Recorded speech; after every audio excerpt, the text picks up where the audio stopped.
Julle, kom ons kyk na aktiwiteit 6.16. Nou, ek gaan nie die hele aktiwiteit saam met julle doen nie. Ek gaan net die 3 finale rekeninge saam met julle doen. Hulle sê Koseka en Key is 'n vennootskap met vennote O, Koseka en L Jawa. Hulle finansiële jaar eindig op 29 Februarie 2020. Kyk, so wat verwag word van ons by nommer 1. Kyk, ons moet die algemene grootboekrekeninge doen. Die lopende rekening van Koseka en Jawa, dit kan julle maar op julle eie doen. Dan gaan ons die handelsrekening, wins- en verliesrekening en die verdelingsrekening gaan ek probeer saam met julle doen en dan kan julle vir my dan die na-aansuiveringsproefbalans opstel. So kom ons kyk. Onthou julle, ons is besig met sluitingsoordragte en finale rekeninge, maar ons gaan nie fisies die rekeninge gaan afsluit in hulle grootboekrekeninge nie. Ons gaan dit onmiddellik in die finale rekeninge afsluit. Okay, soos ek gesê het julle, om die finale rekeninge te doen, het ons werk saam met ons nominale rekeninge, so ons werk mos om net met die onderste gedeelte. Okay, so op bladsy 221 het ons dan die aansuiwerings. Julle moet maar julle boeke oopmaak en maar saam met my kyk of dit gaan. Kyk, so die aansuiwerings, daar was 'n fisiese voorraadopname wat op 29 Februarie 2020 gedoen is en dit toon die volgende voorhande. Julle moet weet, as julle daai aansuiwering sien, gaan julle handelsvoorraad tekort hê of handelsvoorraad surplus. Ek het nog nie in graad 11 vlak handelsvoorraad surplus gedoen nie, so ons neem aan handelsvoorraad tekort. En die handelsvoorraad tekort is 'n uitgawe. Die handelsvoorraad is mos nou minder, dis 'n verlies vir die besigheid. Kyk, dan die skryfbehoeftes wat oor is, het ons gesê verander ons gewoonlik in verbruiksgoedere voorhande wat 'n bate is. So ons gaan verbruiksgoedere voorhande debiteer en skryfbehoeftes krediteer. Kyk, so daai skryfbehoeftes is dan nou nie 'n uitgawe meer vir die finansiële jaar nie. Ons het dit omskep in 'n bate. Dan die tweede aansuiwering, daar word besluit om T-Roe se skuld van R120 as oninbare skulde af te skryf. So oninbare skulde word daar geaffekteer. Ons kry nou nog oninbare skulde by. Dan maak voorsiening van inbare skulde deur 5% van uitstaande debiteure te bereken, jammer. So ons gaan voorsiening van inbare skulde aansuiwering het. Onthou, dit kan of 'n inkomste of 'n uitgawe wees. Ons sal nou kyk. Dan 13 maande se huur is ontvang. Onthou, finansiële jaar het net 12 maande. So daar's 1 maand ekstra ontvang. Dan die volgende rekeninge vir Februarie 2020 is ontvang, maar nog nie betaal nie. Onthou julle aansuiwerings, kyk ons na opgelope inkomste, opgelope uitgawes, vooruitbetaalde uitgawes, vooruitontvange inkomste. So die rekeninge is vir die finansiële jaar. Februarie maand se telefoon en water is nog nie betaal nie. Dis ons opgelope uitgawes. Dan 'n jaarlikse versekeringspremie van R2046 is op 1 Oktober 2019 betaal. Daar gaan jy moet 'n tydlyn teken en uitwerk hoeveel maande is vooruit betaal. Dis versekering, julle is gewoonlik 'n vooruitbetaalde uitgawe. Dan waardevermindering, 15% voertuie, 10% toerusting. En dan die laaste bullet het net betrekking tot die verdelingsrekening. Vennootskap ooreenkoms bepaal die volgende. Vennote verdien 10% rente op hulle kapitaal. Elke vennoot verdien 'n salaris van R5500 per maand. Ek dink daar's 2 vennote. Dis Koseka en Jawa. Dan Koseka ontvang 'n bonus van R8400 en die wins wat oorbly of die verlies wat oorbly word dan gelyk op tussen die vennote verdeel. Okay, so kom ons kyk julle, ek het nou al reeds my handelsrekening daar. Kom ons doen eers die handelsrekening. Okay, in die handelsrekening bereken ons bruto wins Om ons bruto wins te bereken het ons verkope nodig en ons koste van verkope. Maar ons gaan nie die finale bedrag net gaan inskryf nie, want onthou verkope minus debiteerde afslag eers. So as ons kyk julle in die nominale rekening is ons verkope bedrag R933.010. Ek weet nou nie hoekom maak dit nou so dof nie, maar julle moet ook maar kyk in julle boekie, soos R933.010.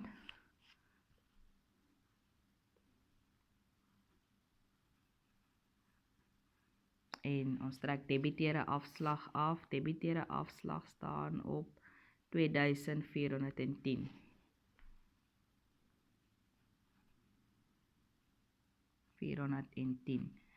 Okay, sakrekenaars 933.010 minus 2410.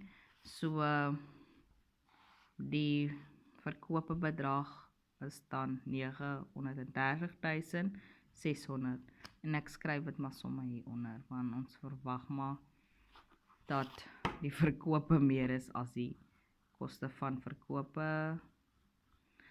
Okay, so wat het ons nog nodig? Ons het ons koste van verkope nodig. Koste van verkope in die boek is 620.400.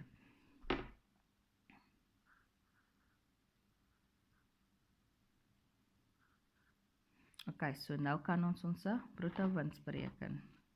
Soos 39.600 minus 620.400.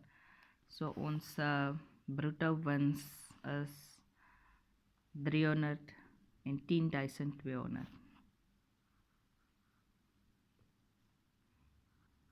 En daardie bruto wins dra ons dan oor na ons wins- en verliesrekening aan die kredietkant.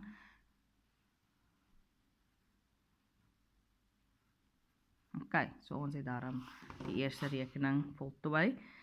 Okay, so wins en verlies, dis nou waar ons netto wins gaan bereken. So ek gesê het julle die handelsrekening en die wins en verliesrekening saam is eintlik ons inkomste staat in algemene grootboekrekening formaat.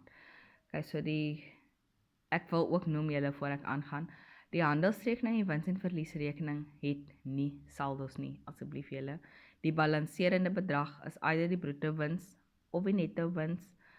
In die geval van die verdelingsrekening vat ons mos nou die oorblywende wins na die verskeie vennotes privaatrekeninge toe julle, so hou dit in gedagte. Okay, so handelsrekening is klaar, wins en verliesrekening. Onthou julle aan die kredietkant gaan ons inkomste het en dan aan die debietkant al ons uitgawes. Van die inkomste en van die uitgawes het natuurlik aansyferings. Ons het nou net vinnig deur die aansyferings gegaan. Okay, so ek gaan kyk na my nominale rekeninge. Ons kyk gewoonlik maar net aan die kredietkant. Die eerste inkomste wat ons het, kom ons doen eers die inkomste, is huurinkomste.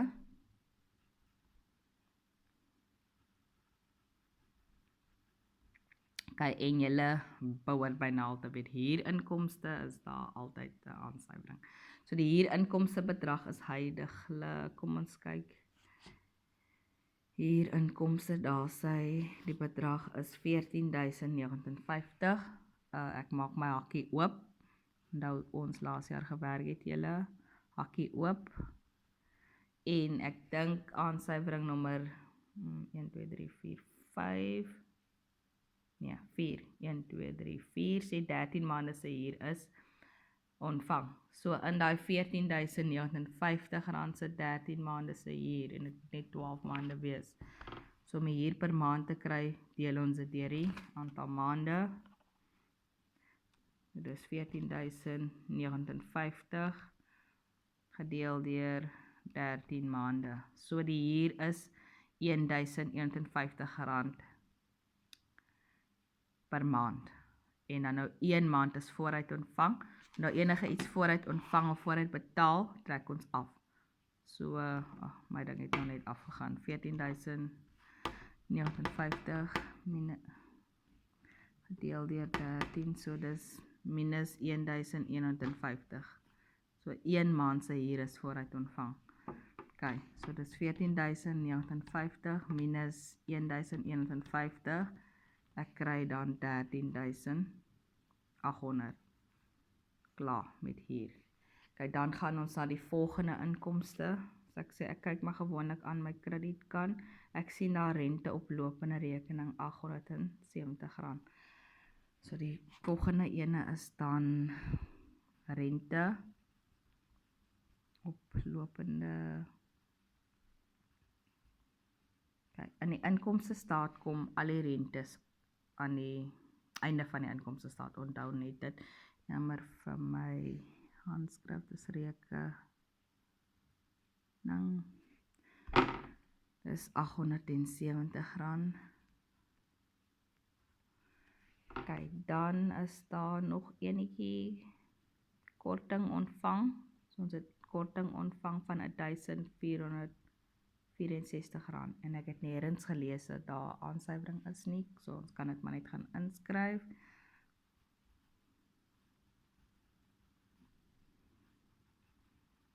En dis R1.464. Okay. En vereers is daar nie ander inkomste nie, maar moet nog nie die inkomste gaan optel nie, want onthou ons het voorsiening van inbare skulde aansuiwering wat of 'n inkomste of 'n uitgawe kan wees. Ons los daai gedeelte oop. Okay, so kom ons kyk na die uitgawes. Die heel eerste enetjie daar is bankkostes. So is daar enige aansuiwerings? Nee. So bankkostes. Hy is dan nou die eerste enetjie. En die bankkoste bedrag is, waar is hy nou, R2.532.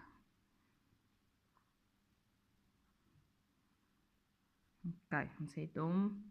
En die volgende ene is korting toegestaan.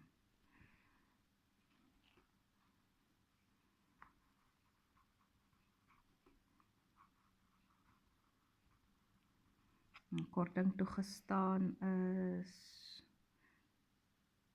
R1.054. Okay, hy is gedoen. Dan het ons skryfbehoeftes. Skryfbehoeftes, julle het altyd 'n aansuiwering en waardensluitheid. Skryfbehoeftes, dan die volgende ene.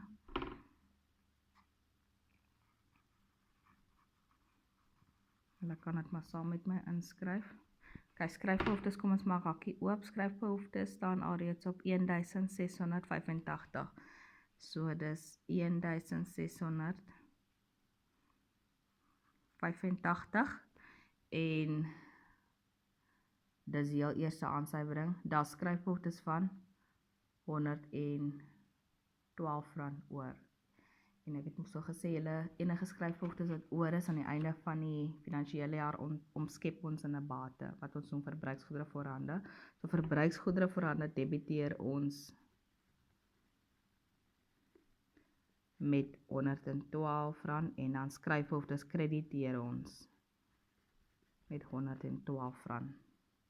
En as ons onthou daai rekening is 'n uitgawe wat gewoonlik gedebiteer word. So as ons dit krediteer, moet ons die R112 aftrek, want daai skryfbehoeftes is nou nie meer 'n uitgawe vir die finansiële jaar nie, maar ons omskep dit in 'n bate. Dis mos nou wat oor is.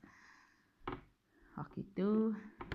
Dis R1.685 minus R112. So die skryfbehoefte uitgawe vir die jaar is maar eintlik R1.573. So met ander woorde, ons het R1.573 se skryfbehoeftes gebruik. R112 sin is oor. Ons het R1.685 sin aangekoop. So die het ons aangekoop, die het ons gebruik en die is wat oor is. Die het ons gebruik, die is wat oor is. Okay, volgende ene is lone en salarisse. Dit sit op 86.800. Ek het nie gesien daar's 'n aansuiwering nie, so kom ons skryf dit in.